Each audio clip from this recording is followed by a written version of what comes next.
बाजार में बिकवाली, निफ्टी लगातार तीसरे दिन गिरावट के साथ करीब 50 अंक फिसलकर 26,050 के नीचे हुआ बंद। बैंक निफ्टी करीब 130 अंकों की कमजोरी के साथ 60,000 के पास बंद।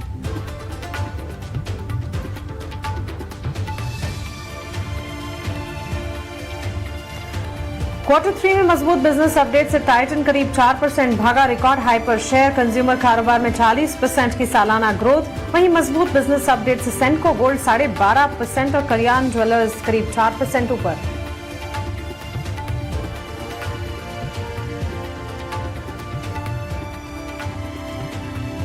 आईटी शेयरों में लगातार दूसरे दिन खरीदारी। परसिस्टेंट, एलटीआई, माइंडट्री और कोफोर्ज 2 से 4.5% चढ़े। एचसीएल टेक्नोलॉजीज, विप्रो और टेक महिंद्रा में भी करीब 1% की तेजी।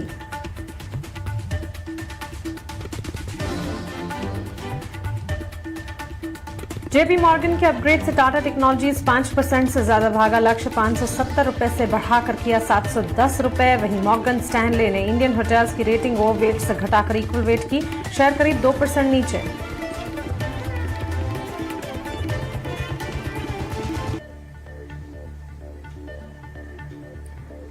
सिप्ला को यूएस एफडीए से बड़ा झटका, शेयर 4.5% गिरकर निफ्टी का टॉप लूजर। यूरोपियन सब्सिडरी को यूएस एफडीए से फॉर्म 483 के साथ 9 आपत्तियां जारी।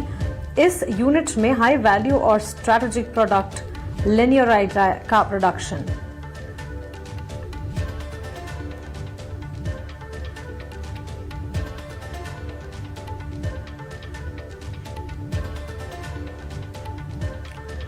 छह दिनों की लगातार तेजी के बाद रिकॉर्ड ऊंचाई से फिसला मारुति, करीब 3% की गिरावट के साथ निफ्टी का top loser. Tata Motors, passenger vehicle और एमएनएम भी करीब 2 से 3% नीचे।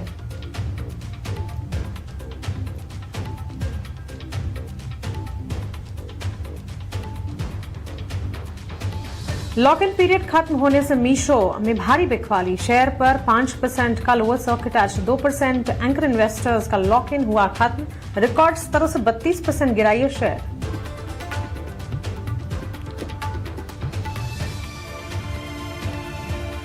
और बजट की तारीखों पर जल्द हो सकता है फैसला। बजट सत्र को लेकर कैबिनेट की अहम बैठक हुई खत्म।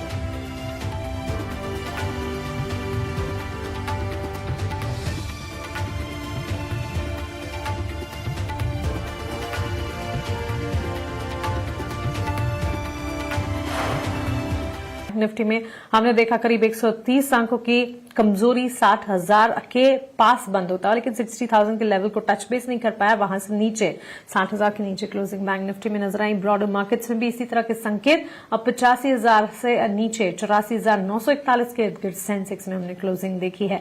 भारतीय बाजार में सेक्टर वाइज, स्टॉक वाइज अगर बाजार की चाल को समझने की कोशिश करें, ज्वेलरी काउंटर्स में काफी अच्छा एक्शन देखने को मिला। क्वार्टरली अपडेट्स टाइटन के आए, काफी अच्छे अपडेट रहे, जिसके चलते रिकॉर्ड हाई पर ये स्टॉक में हमने कामकाज देखा। इसके अलावा कल्याण ज्वेलर्स और साथ ही सेंको गोल्ड जैसे स्टॉक्स भी थे। क्वार्टरली अपडेट्स के दम पर काफी अच्छा एक्शन, मजबूती, बिजनेस डेवलपमेंट प्लान्स भी काफी अच्छे। इस बीच आईटी सेक्टर लगातार अप मूव्स हम देख रहे हैं। छोटी मझौली आईटी कंपनियां, लार्जर आईटी प्लेस में भी अच्छा खासा एक्शन। हालांकि जो न्यूज फ्लोज आ रहे हैं इन दिनों वो क्वार्टरली अपडेट्स के चलते आ रहे हैं, जैसे कि आईटीसी, टाटा टेक्नोलॉजीज, यहां पर हमने देखा टाटा टेक्नोलॉजीज में जेपी मॉर्गन की किराए आती हुई दिखी और इसी के ठीक बाद स्टॉक में मूवमेंट थी। मॉर्गन स्टैनली ने ही इंडियन होटल्स पर रेटिंग ओवरवेट से घटाकर इक्वल वेट की, जिसके चलते ये स्टॉक में एक डाउन ट्रेंड नजर आया। तो ये थी तस्वीर पूरी लास्ट ट्रेडिंग सेशन की, लेकिन यहां से आगे आने वाला ट्रेडिंग सेशन कैसा होगा, आपके लिए रणनीति क्या होनी चाहिए, इंडेक्स पर किस तरह का नजरिया आप बनाएंगे, स्टॉक वाइज मौके कहां पर है, सब कुछ आपको बताएंगे और आपके सवालों के जवाब देने की भी कोशिश होगी। सवाल पूछने का तरीका आप सब जानते हैं, लेकिन जो नए दर्शक हमारे साथ जुड़े हैं उनके लिए आपके टीवी स्क्रीन पर सोशल मीडिया हैंडल्स हमारे और साथ ही कॉन्टैक्ट डिटेल्स लगातार फ्लैश होते रहेंगे। हमें संपर्क कीजिए। Motilal Oswal financial services limited की assistant vice president Sneha Poddar हैं और यस सिक्योरिटीज के लक्ष्मीकांत शुक्ला भी जुड़ गए हैं। लक्ष्मीकांत जी, स्नेहा जी, बहुत शुक्रिया अपना समय देने के लिए, हमारे साथ जुड़ने के लिए। स्नेहा, शुरुआत आपसे करेंगे। बताएं, भारतीय बाजार पर जिस तरह के सेंटिमेंट्स लगातार 2 से 3 दिनों में नजर आ रहे हैं, वॉलेटिलिटी तो है, यहां से आगे कल का ट्रेडिंग सेशन कैसे देख रही हैं आप? गुड आफ्टरनून मानसी जी। तो वॉलेटिलिटी डेफिनेटली है मार्केट में, बट वो वॉलेटिलिटी क्यों है वो भी समझते हैं। तो बेसिकली अगर आप देखेंगे तो सर्विसेज पीएमआई डेटा जो आई है वो 11 मंथ लो पे है, प्लस एफआईएस की कंटिन्यूअस सेलिंग चालू है, एंड जो यूएस ट्रेड डील को लेके उसको भी काफी अनसर्टेनिटी मार्केट्स में है, सो एक काइंड ऑफ नर्वसनेस है। प्लस बिकॉज बजट 1 फेब को अनाउंस होने वाले, तो उससे रिलेटेड जो भी न्यूज फ्लोज रहते हैं उनसे मार्केट में एक अच्छी खासी आपको वॉलेटिलिटी देखने को मिलती है। हर दिन आपको डिफरेंट डिफरेंट सेक्टर रोटेशंस देखने को मिलते हैं, तो ये volatility through out the month continue रहेगी। इनफैक्ट जैसे जैसे हम बजट को और अप्रोच करते जाएंगे वॉलेटिलिटी इनफैक्ट काफी इंक्रीज हो सकती है। तो इसे बहुत सावधानी से नेविगेट करना पड़ेगा। कोई भी स्पेशली जो ट्रेडर्स है वो पोजीशंस को बहुत क्लोजली मॉनिटर करके एंड बहुत लंबा नहीं होल्ड करे, बिकॉज बहुत लंबे समय तक कोई भी थीम को पकड़ के मार्केट नहीं रख रहा है। बहुत क्विकली यहाँ पे थीम्स चेंज हो रही है। But investment point of view से जो इन्वेस्टर्स है, मैं उनको ये गाइड करूंगी कि वॉलेटिलिटी आपको बहुत अच्छा एक अपॉर्चुनिटी देती है नीचे के स्तरों में अच्छे क्वालिटी स्टॉक्स को ऐड करने के लिए। तो इस वॉलेटिलिटी का डेफिनेटली एक भरपूर फायदा उठाना चाहिए। बट कल के अगर आप एंगल से देखेंगे तो शायद ये जो कंसोलिडेशन हम जो विटनेस कर रहे हैं ये कंटिन्यू रहेगा, and sector and stock specific action ही देखने को मिलेगा, बिकॉज एक नेक्स्ट वीक से जो अर्निंग सीजन भी स्टार्ट होने वाली है, तो उसको लेके भी कहीं ना कहीं थोड़ी सी कॉशियसनेस है। तो बिजनेस अपडेट्स पे लोगों के फोकस थोड़े ज्यादा है।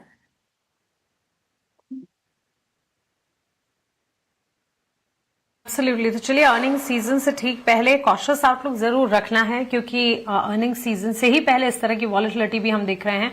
और हाँ, साथ साथ क्वार्टरली अपडेट्स का सिलसिला भी चल पड़ा है। लक्ष्मीकांत जी, आप बताएं, आपकी तरफ से बाजार की चाल कैसी नजर आ रही है? गुड आफ्टरनून मानसी जी। सो 2 दिनों की गिरावट के बाद हालांकि आज के सत्र में हमें और फर्दर वीकनेस देखने को मिली थी, but last hour trading sessions में जिस तरीके से बाइंग देखने को मिली है और निफ्टी ने जिस तरीके से 20 डीएमए लेवल का सपोर्ट लिया है, जो कि अभी फिलहाल 26,030-50 के आसपास आता हुआ दिखाई दे रहा है, तो वहां पर एक डोजी काइंड ऑफ फॉर्मेशन बना है, जो कि संकेत देता है कि आने वाले समय में एक शॉर्ट टर्म रिबाउंड देखने को मिल सकता है। हालांकि कल के सेशन में हमें देखना होगा, अगर निफ्टी 26,200 के ऊपर टिकती है तो मुझे लगता है कि ये जो बाइंग मोमेंटम है वो फर्दर ऊपर की तरफ बढ़ सकता है। वहां से फिर से हमें 26,300 340 तक के अपसाइड के मूव देखने को मिल सकते हैं। वहीं लोअर लेवल्स पे जब तक 26,000 के ऊपर निफ्टी ट्रेड करता रहता है, जहां पे 20 डे एसएमए भी लेवल्स है, तो मुझे लगता है कि हमें फर्दर कंसोलिडेशन देखने को मिलेगा। इंट्राडे ट्रेडिंग परस्पेक्टिव से कल 26,200 का लेवल इंपॉर्टेंट रहेगा। अगर उसके ऊपर सस्टेन होता है तो वहां से हमें 100 to 150 पॉइंट तक की रेंज देखने को मिल सकती है। वहीं पे बैंक निफ्टी ने भी अपने की सपोर्ट लेवल्स को रिटेस्ट किया है, जो कि 59,700 के आसपास है। और हालांकि क्लोजिंग जो है वो 60,000 लेवल के नीचे हुई है, बट मुझे लगता है कि जब तक 59,700 के लेवल इंटेक्ट होते हैं तो यहाँ पर भी एक रिबाउंड आने की एक्सपेक्टेशन है। मुझे लगता है कि यहाँ से 60,300 से लेकर 60,500 के लेवल्स कल के सेशंस में देखने को मिल सकते हैं।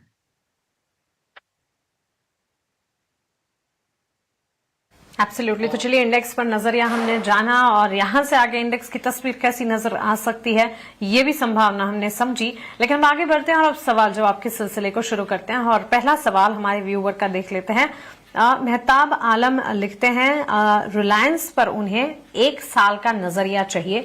उन्होंने खरीदे हैं 50 शेयर्स 1,365 के स्तर पर। यहां पर लॉन्ग टर्म प्ले रिलायंस के स्टॉक प्राइस में किस तरह की रणनीति होनी चाहिए, ये सवाल है। स्नेहा, रिलायंस वैसे स्टॉक में हमने काफी वॉलेटिलिटी भी देखी है, और लास्ट ट्रेडिंग सेशन की अगर बात करें, हमने देखा स्टॉक में ड्यूरिंग द एंटायर सेशन काफी उथल पुथल थी, बिकवाली का दबाव ही रहा। 1,505 के इर्द गिर्द ये स्टॉक ने क्लोजिंग दिखाई है। इनकी खरीद 1365 की है, 7,000 तक का तो मुनाफा देख रहे हैं। क्या राय होगी? मेरी राय रिलायंस को लॉन्ग टर्म के लिए होल्ड करके रखे। काफी सारे ट्रिगर्स है ये साल। रिलायंस जियो की आईपीओ आने की संभावना है। इनफैक्ट कंपनी डीआरएच भी सून लॉन्च करने वाली है। प्लस जो इनकी रिटेल सेगमेंट है वहां पे भी रिकवरी काफी अच्छी दिखाई दे रही है। तो ये लास्ट ईयर काफी टेपिड थी ग्रोथ सेगमेंट में, जो कि ये साल अच्छी करनी चाहिए। प्लस ओवरऑल जो इनकी जो ऑयल बाइंग इनकी रही है वो काफी नीचे के स्तरों में रही है, तो इनकी रिफाइनिंग बिजनेस भी काफी अच्छी करनी चाहिए। तो तीनों ही सेगमेंट में एक अच्छा इम्प्रूवमेंट दिखाई देगा। और जो इनकी न्यू सेगमेंट है, जो न्यू एनर्जी की तरफ जो इन्वेस्टमेंट्स कर रहे हैं, वहां पे भी धीरे धीरे कुछ सालों में नतीजे आपको दिखाई देने लगेंगे। और जैसे जैसे कंपनी इसमें क्लैरिटी प्रोवाइड करेगी, इनफैक्ट जो हम जैसे जो एनालिस्ट है इन्हें अपने ना टारगेट प्राइस में वैल्यू देना शुरू करेंगे। तो काफी पोटेंशियल है कंपनी में, एंड डेफिनेटली ये एक पोर्टफोलियो स्टॉक है, इसे होल्ड करके रखना चाहिए।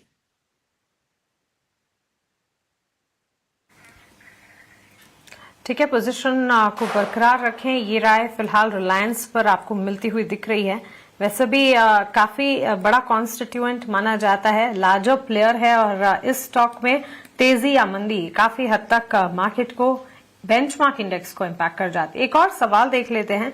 मधु सिंघल जी हमसे पूछ रहे हैं सवाल। लक्ष्मीकांत जी, 3 स्टॉक्स हैं जिस पर इन्हें राय चाहिए। पहला आरती फार्मा, दूसरा अशोका बिल्डकॉन और तीसरा बलरामपुर चीनी। अब मैं इनके एंट्री लेवल्स भी आपको क्विकली बता देती हूँ। आरती फार्मा में इन्होंने 70 शेयर्स खरीदे हैं। अपने एंट्री लेवल 762 के बता रही हैं। ये 749, 750 के लेवल्स पर लास्ट क्लोज हमने देखा है। हल्का फुल्का मुनाफा यहां पर 1.5% की तेजी पर क्लोजिंग हुई थी, लेकिन इनकी खरीद से तो नीचे जाता हुआ है। 1000 का नुकसान है इनफैक्ट।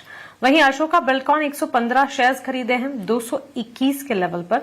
169 के लेवल्स के आसपास हमने देखा ये स्टॉक की क्लोजिंग।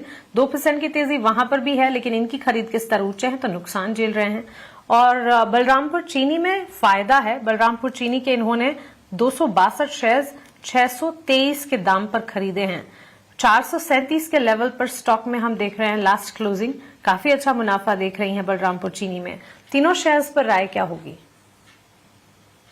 देखिए, सबसे पहला जो इनका शेयर था उसके बारे में बात कर लेते हैं, जो कि था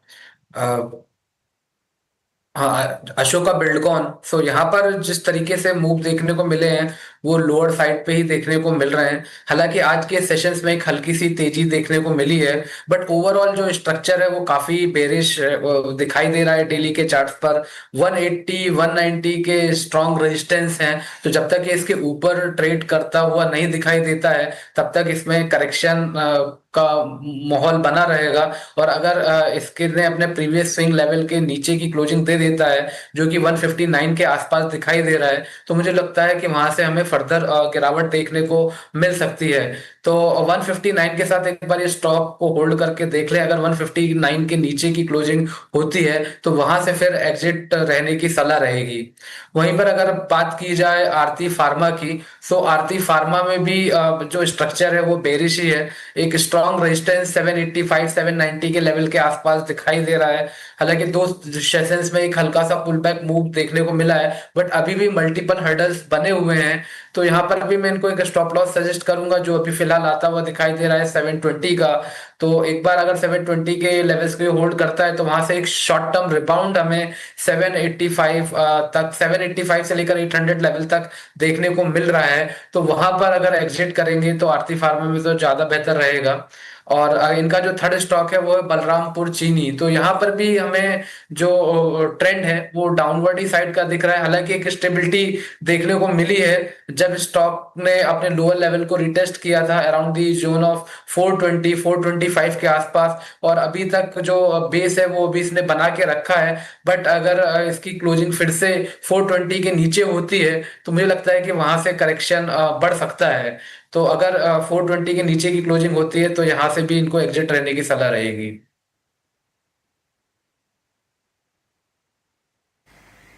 ओके, तो चलिए ये राय तीनों शेयर्स पर मधु जी आपको दी गई है।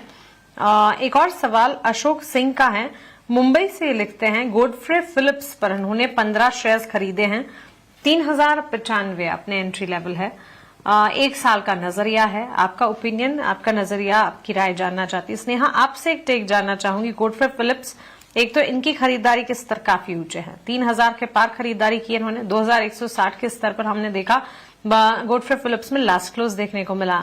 इनफैक्ट अगर एनालिस्ट की माने तो आईटीसी, गोडफ्रे फिलिप्स जैसे स्टॉक्स के लिए ये परफेक्ट लेवल है टू बाय। आप क्या कहेंगी स्नेहा?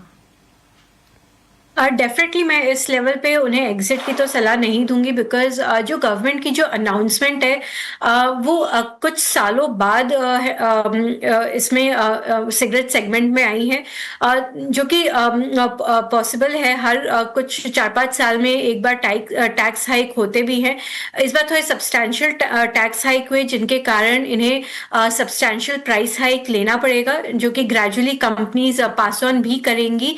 बट कितना वो पास ऑन कर पाती है, बिकॉज इन ऑलमोस्ट 25-30% हाइक्स लेना पड़ेगा, तो कितना पास ऑन कर पाते हैं और किस पेस में पास ऑन करते हैं, वो काफी इंपॉर्टेंट रहेगा प्रॉफिटेबिलिटी पॉइंट ऑफ व्यू से। तो नियर टर्म में डेफिनेटली स्टॉक प्रेशर में जरूर रहेगा, पर ग्रेजुअली जब ये फुल पास ऑन कर देंगे तो स्टॉक बाउंस कर जाएगा। तो मेरी सलाह यही है कि ये लेवल्स में लॉस बुक करके फायदा नहीं है, कंपनी इवेंचुअली बाउंस करेगी, बट थोड़ा सा 6 मंथ्स कंपनी को टाइम देना पड़ेगा, बिकॉज जब ये प्राइस पास ऑन करते भी है तो उसका इम्पैक्ट नंबर्स पे थोड़े लैग के साथ रिफ्लेक्ट होता है। तो eventually by the end of the year इनके नंबर्स में भी वापस से सुधार देखने को मिलेगा। तो थोड़ा पेशेंटली होल्ड करिए। ये लेवल्स पे अगर एवरेज आउट करना है तो आप एवरेज आउट भी कर सकते हैं, ताकि आपकी बाइंग थोड़ी सी लो लेवल्स की हो जाए।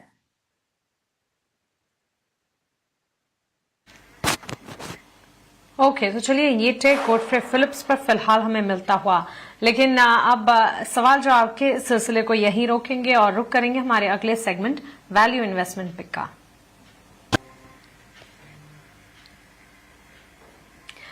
लक्ष्मीकांत जी बताएं, आपकी तरफ से वीआईपी शेयर्स क्या होंगे आज के? जी, 2 रिकमेंडेशन रहेंगे, वो भी बाय साइड के लिए। सबसे पहला है बीएल। सो चार्ट काफी प्रॉमिसिंग लग रहा है। इनफैक्ट 2 दिनों पहले यहाँ पर एक स्ट्रॉन्ग रिबाउंड, एक ब्रेक थ्रू भी देखने को मिला था bullish belt hold candlestick pattern के वजह से, और पिछले 2 दिन से अभी भी जो प्राइजेस है उसके ऊपर ही सस्टेन कर रहे हैं। तो फर्दर ब्रेकआउट हमें देखने को मिल सकता है। हमारा जो टारगेट रहेगा वो रहेगा 440 का, और स्टॉप लॉस हमें मेंटेन रखना है 403 का। दूसरा जो स्टॉक है वो आईटी स्पेस से है, जो कि है टीसीएस। सर, टीसीएस में हमें एक लोअर लेवल से रिबाउंड देखने को मिला है। डेली के चार्ट्स पर बुलिश कैंडल का फॉर्मेशन दिखाई दे रहा है, और आज ही के सत्र में इसने अपने 220 डीएमए लेवल को भी रिक्लेम किया है। So overall sentiment slightly bullish tilt होते हुए दिखाई दे रहे हैं। तो मुझे लगता है कि यहाँ से हमें 3390 का लक्ष्य मिल सकता है, और स्टॉप लॉस हमें मेंटेन रखना है 3250 का।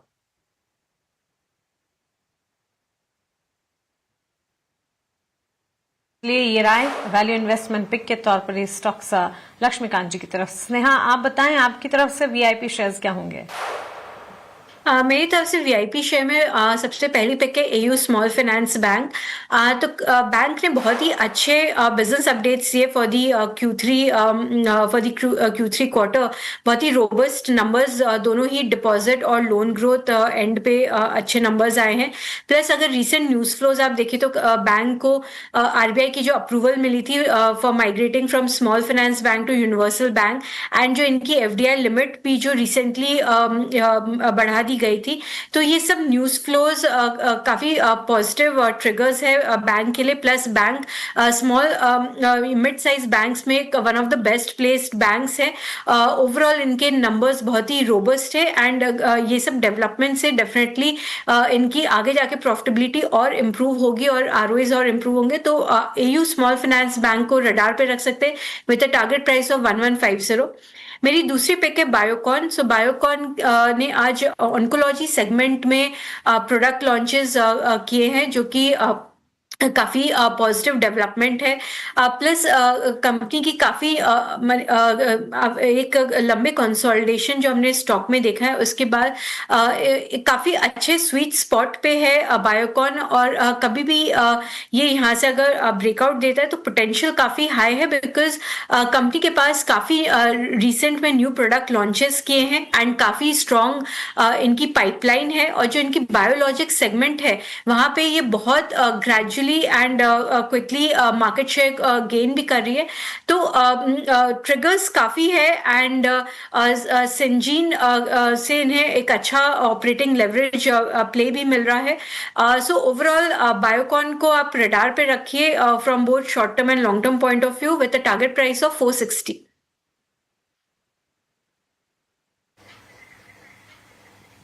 बिल्कुल स्नेहा जी, बहुत शुक्रिया आपका हमारे साथ जुड़ने के लिए, सवालों के जवाब देने के लिए, हमारे व्यूअर्स की कल की तैयारी करवाने के लिए। लक्ष्मीकांत जी, आपका भी शुक्रिया। इसी के साथ कल की तैयारी को हम यहीं समेटने जाएंगे, लेकिन 18 स्वदेश पर